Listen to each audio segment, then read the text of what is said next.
Hello and good Wednesday, February 4th, 2009. I'm Joanne and this is Rocket Boom. Do you ever wonder where your food comes from?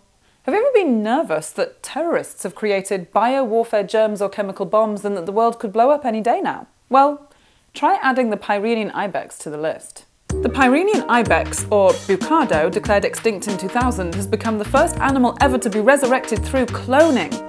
Unfortunately, the newborn ibex clone was born with a physical defect of the lungs, a condition common to cloned sheep, and died within 7 minutes of being born.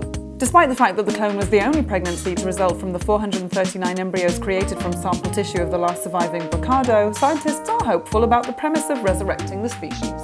You know, if somebody'd give me a grant to do that, I'd clone Chewbacca. I'd love to have him back. Where German engineering meets social arts, designers from the architectural firm Graft have unveiled their plans for the Monument of Unity. The giant free-floating German flag, made of semi-impact air motion modules, would allow the flag to cover, float and fly through the air unsupported. The idea is that you would carry it around to a big event and kind of play around with it in the sky. At its finest, German design firm KED presents their new product, the Hendecogram, a horn-style sound amplifier for your earbuds. Maybe not at its finest, but interesting. In Australia, tiny injectable robo-doctor swims through blood vessels, looks around with cameras and other sensors. Across the Atlantic, Ted Chiamillo will be attempting to pedal a homemade human-powered submarine designed by himself from Cape Verde off the west coast of Africa to Barbados in a span of 2 months. The small vessel will be filled with water to help balance the pressure.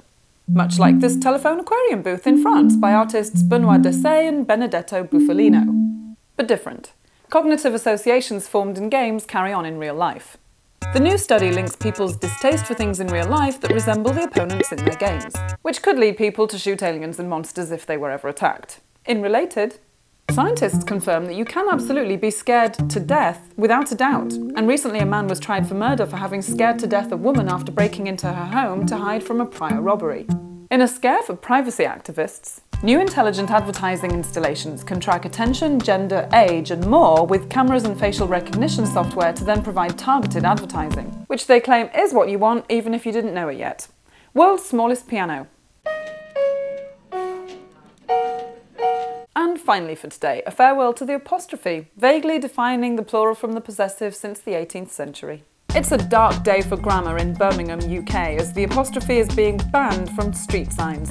City officials have been omitting apostrophes from street signs since the 1950s, but many residents have revolted, causing a state of unrest for the town's nomenclature. Councillor Martin Mullaney, head of the City Transport Scrutiny Committee, recently complained that too much time had been wasted debating issues related to the grammatically correct possessive form of street names, and thus supported the measure on the ban. A life without apostrophes is a life without apostrophes, and don't you ever forget it.